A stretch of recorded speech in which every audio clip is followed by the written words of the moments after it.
Voting. It's a simple process here in Oregon. Ballot gets shipped to you in the mail. Take a couple minutes to fill it out, maybe do a little bit of research, but that also gets sent to you. And then you drop it off nearby, to nearby city office, and that's it. So then why aren't 32% of eligible Oregonians voting? Now, this may be my first time voting in a national election, but I voted in every local election since I had the chance. And I think you should too. It's actually really easy to register, and you can do pretty much all of it online.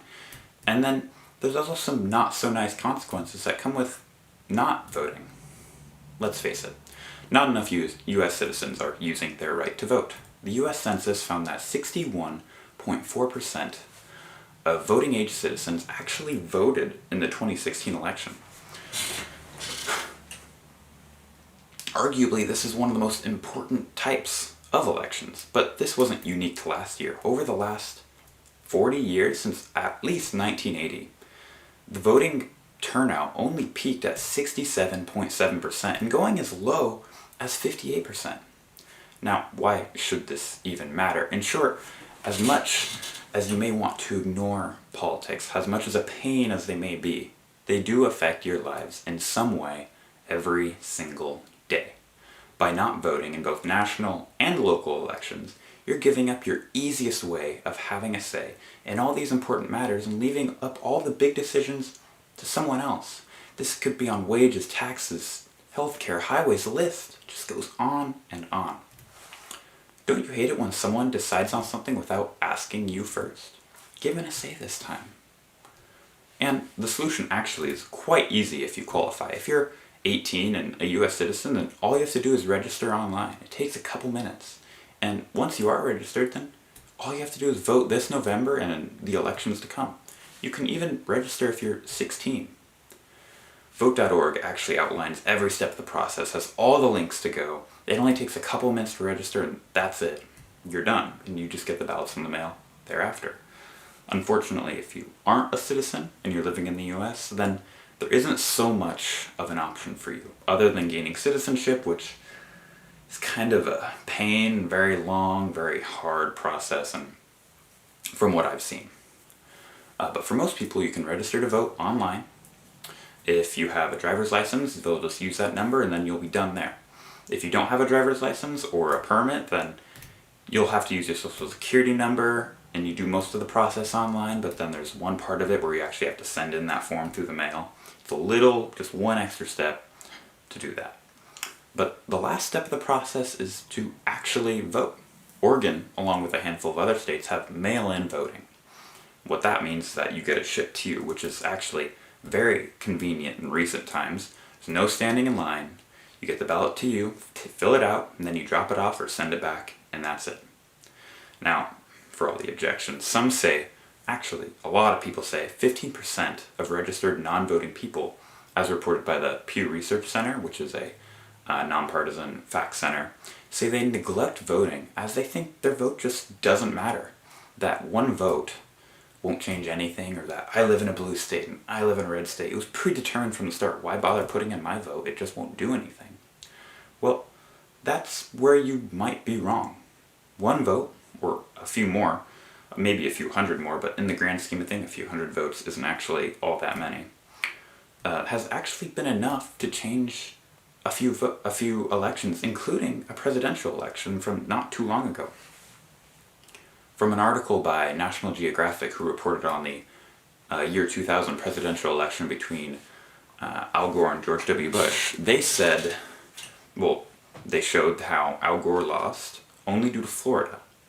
Now, Florida had the majority vote in favor of Bush, which gave him all the Electoral College votes.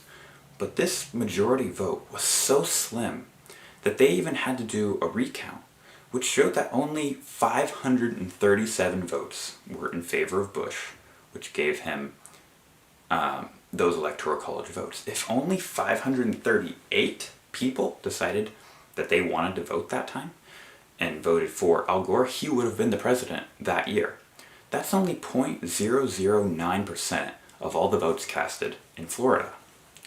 It also isn't actually useless to vote if you live in a red state or if you live in a blue state. Oregon is predominantly blue, yes. And yes, we had a voter turnout of 80.33% in 2016 among registered voters.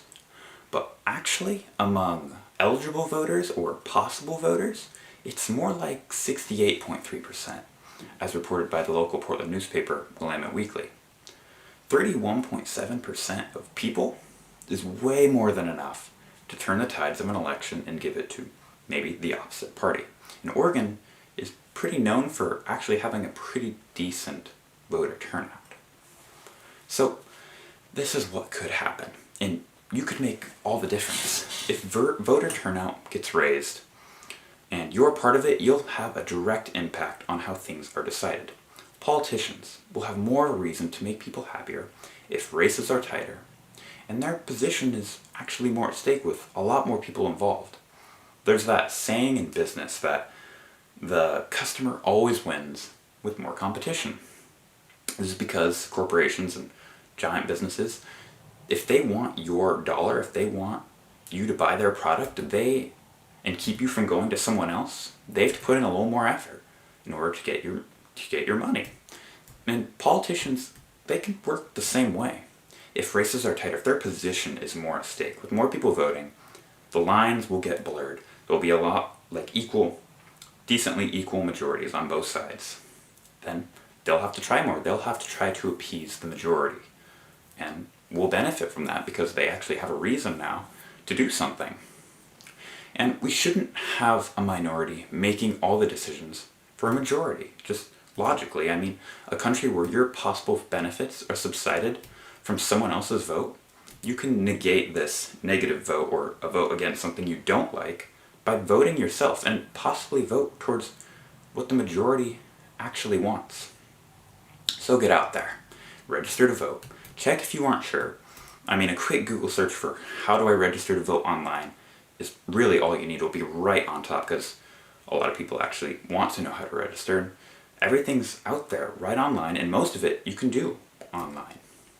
If you aren't going to be home, then like you're going to be somewhere else. Maybe you'll be vacationing, probably not, but like at some other residence, going off to a different college and not living at home, then do a search for getting an absentee ballot to get that ballot sent to you so you can send it back and put in your vote. And it's really easy to sign up, and when the time comes this November and in the elections thereafter, put in your vote and put in your say. Thank you. That's all I have.